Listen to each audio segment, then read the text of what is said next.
It is good to see all of you here tonight. And yes, that was the sun that you saw this afternoon.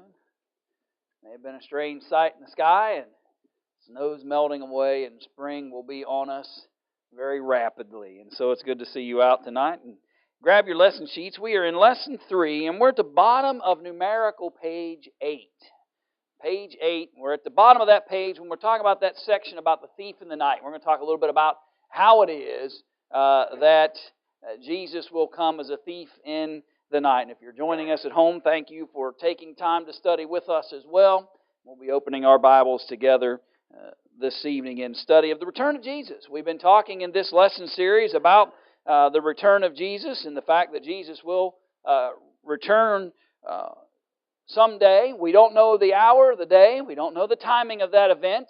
But we do know that it'll be grand. We do know that it'll be evident. We do know that it's an actual coming. We do know certain aspects about it, certain things that will coincide with it, and it will be a tremendous event in that period of time. And so we can appreciate the fact that Jesus will return. Does anybody need a copy of the lessons? If you want to take this master, it's blank. You can take it and make a copy. I didn't realize they'd all been snatched up already. We'll have to bring it, Ken. We don't have any at the moment. He'll have to print some. He'll get you a second. So let's look at this idea for a moment here about, maybe we found some already. And you can see it. Whoop, no, you can't yet. I'll show it to you on the screen as well.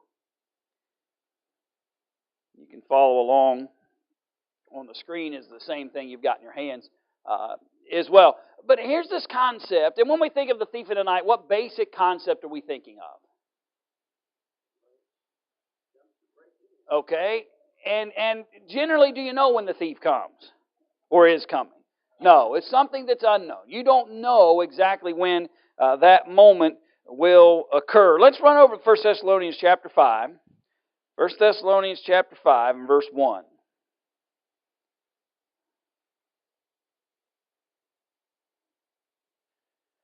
The writer Paul says this, "But concerning the times and the seasons, brethren, you have no need that ought be written unto you," or you don't have any need for me to elaborate on that in any great extent. "For you yourselves know perfectly that the day of the Lord so cometh as a thief in the night." In other words, this was a concept that they had what? Prior to this moment.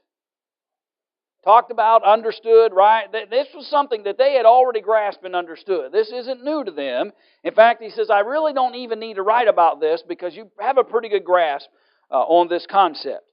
"And when they are saying peace and safety, then sudden destruction cometh upon them, as travail upon a woman with child, and they shall in no wise escape. But ye, brethren, are not in darkness, that that day should overtake you as a thief.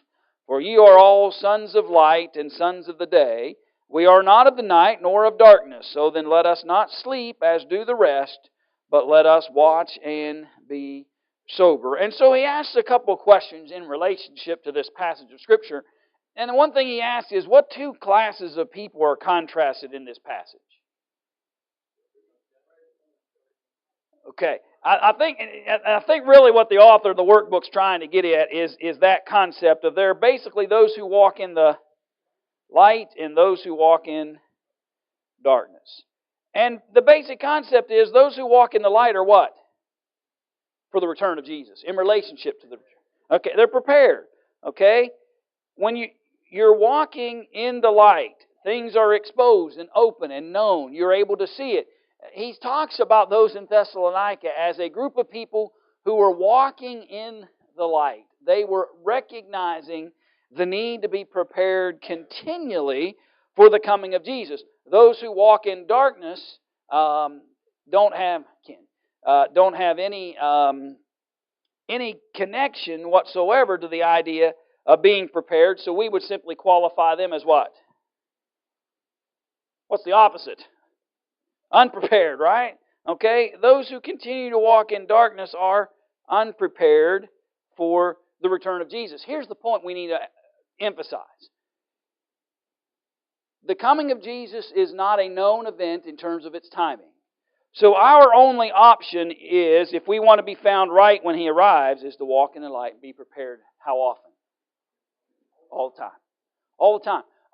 Our responsibility is to be in the light and walking in that light and being prepared and waiting for and longing for. We'll talk more about that before the lesson's over tonight. But the importance of being ready at any moment, and the only way we can be prepared is to stay where? In the light. You got to stay in the light. The only way to be prepared for that moment is to stay in the light. If we flirt with the darkness, if we try to walk in the darkness for a period of time in hopes that eventually we'll wisen up or get an opportunity and we'll move on back over here in the light for a little while, and then we'll dabble in the darkness for a little while. And number one, that darkness is going to eventually overwhelm us. But number two, who's to say? What things that don't out of no connection to things, right? The day of the Lord, verse 10 of 2 Peter chapter 3. I don't think I'm going to be able to get the routers back up, but there it went. Give me 1 second. I think I can get back on here. It's telling me I can. I apologize. It's trying. Let's just move on. It'll try, and maybe it'll come. The day of the Lord will come as a thief in the which the heavens shall pass away with a great noise. The elements shall be dissolved with fervent heat, and the earth and the works therein, or that are therein, shall be burned up. That was last week's conversation about that aspect of the whole thing. But recognize the point he's making out of this text this time is, He's coming as a what? As a thief in the night. He's coming as a thief in the night. We don't know the moment in which He will return, and so the obligation we have is to be prepared no matter what. Any other thoughts about those texts?